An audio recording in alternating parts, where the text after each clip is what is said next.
Ça rend plaisir quoi. Yeah.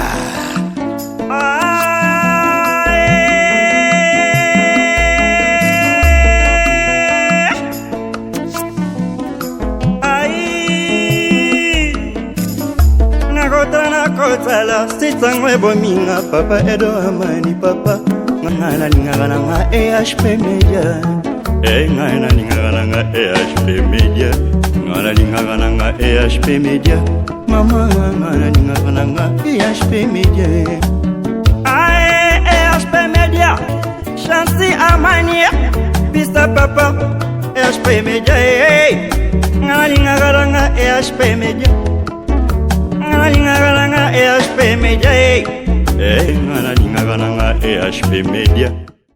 Je suis heureux de vous informer que ce soir, nous sommes pratiquement parvenus à voir le bout du tunnel, la lumière au bout du tunnel. Les différents délégués viennent de s'accorder pratiquement sur les différents points qui ont fait l'objet de l'examen des présentes assises. Il s'agit entre autres de la compréhension du concept respect de la Constitution, des institutions et de leur fonctionnement pendant la période préélectorale et électorale, du processus électoral, de la décrispation politique, du mécanisme de suivi de la mise en œuvre du compromis politique et du processus électoral.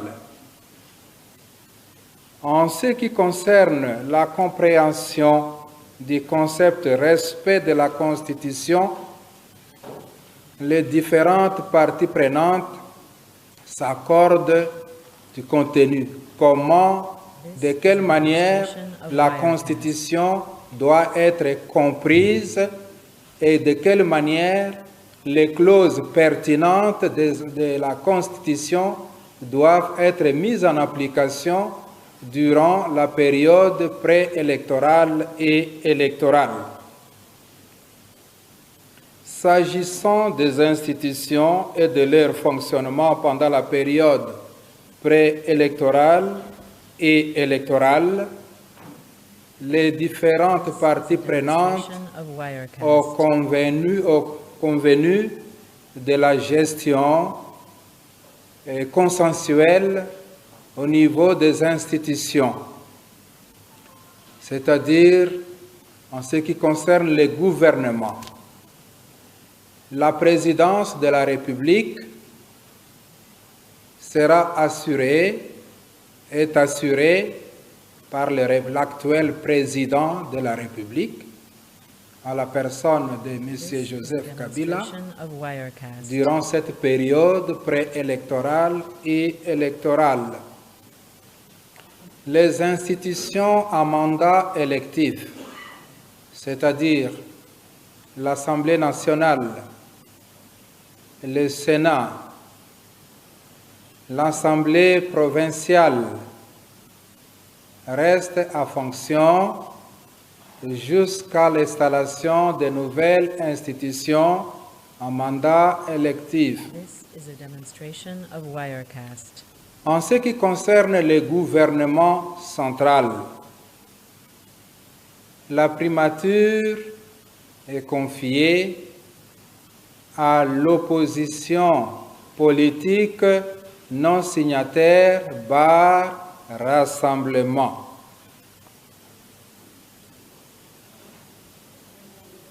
Concernant la composition du gouvernement central, les différentes composantes se retrouveront,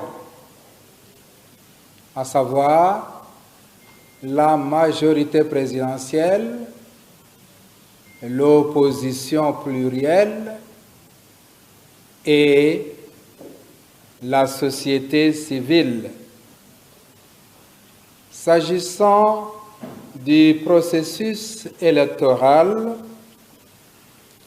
les différents délégués ont convenu, se sont accordés de la séquence électorale et du calendrier électoral. S'agissant du calendrier, il est demandé au gouvernement de la République et aux différentes institutions de la République à tout mettre en œuvre pour que les élections soient organisées au plus tard fin 2017. S'agissant du scrutin, il s'agira des élections présidentielles couplées de législatives nationales et provinciales. En ce qui concerne les mesures de décrispation politique, une commission de hauts magistrats a été constituée pour examiner au cas par cas les différents dossiers qui seront soumis à l'examen de cette commission. Il s'agit des dossiers des prisonniers politiques d'opinion, des exilés et d'autres catégories de prisonniers. Il s'agit aussi des médias, des leaders d'opposition qui ont été fermés.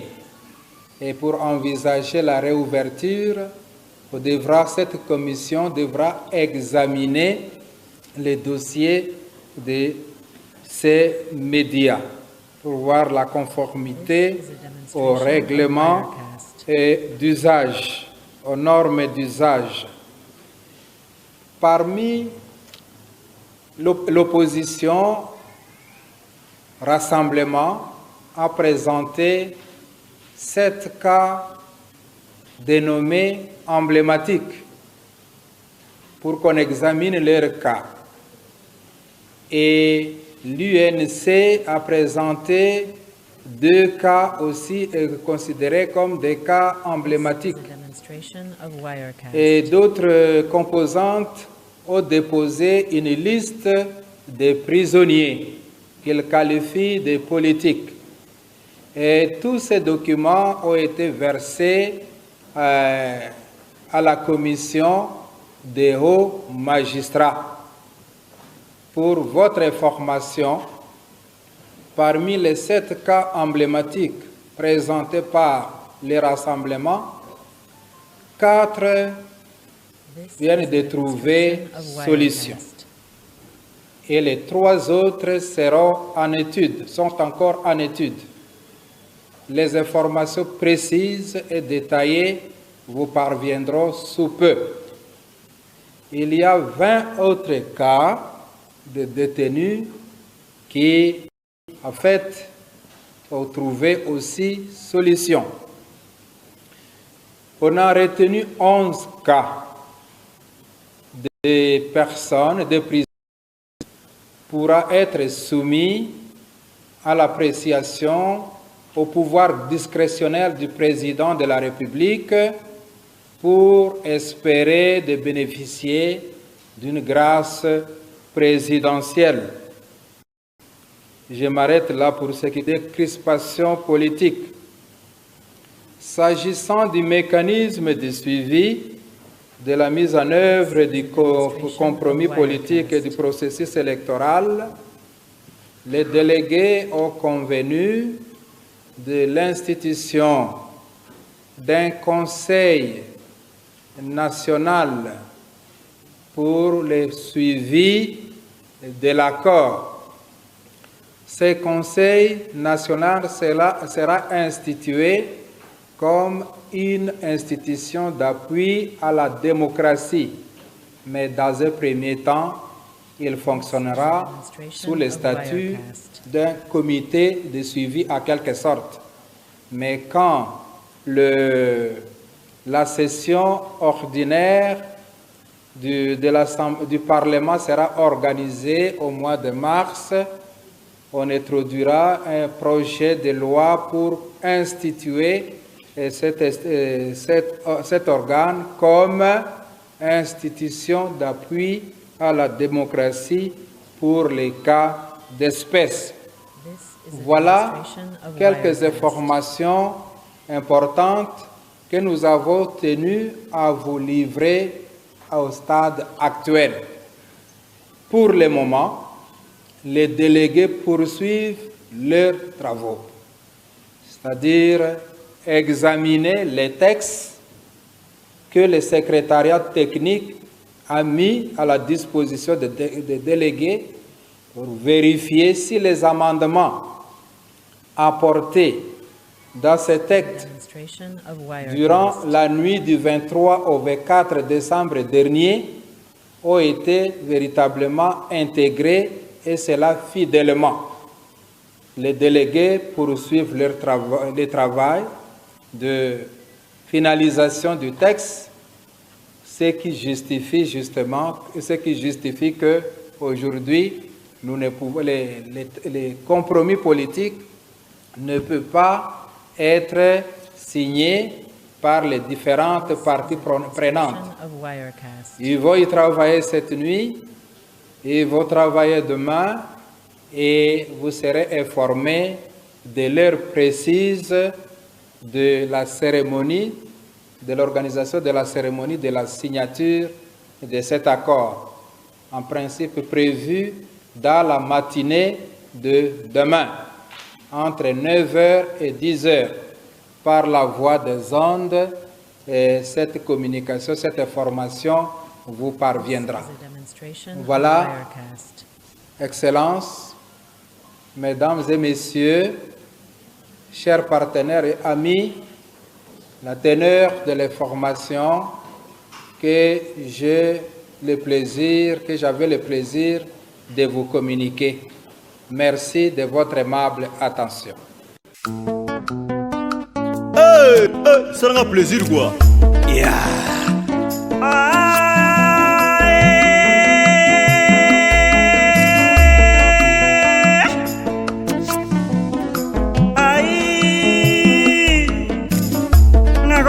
Nakotala sitangwe bominga papa Edo Amani papa ngana lingana nga EHP Media ngana lingana nga EHP Media ngana lingana nga EHP Media mama ngana lingana nga EHP Media EHP Media Chansi Amani pista papa EHP Media ngana lingana nga EHP Media EHP Media, EHP Media.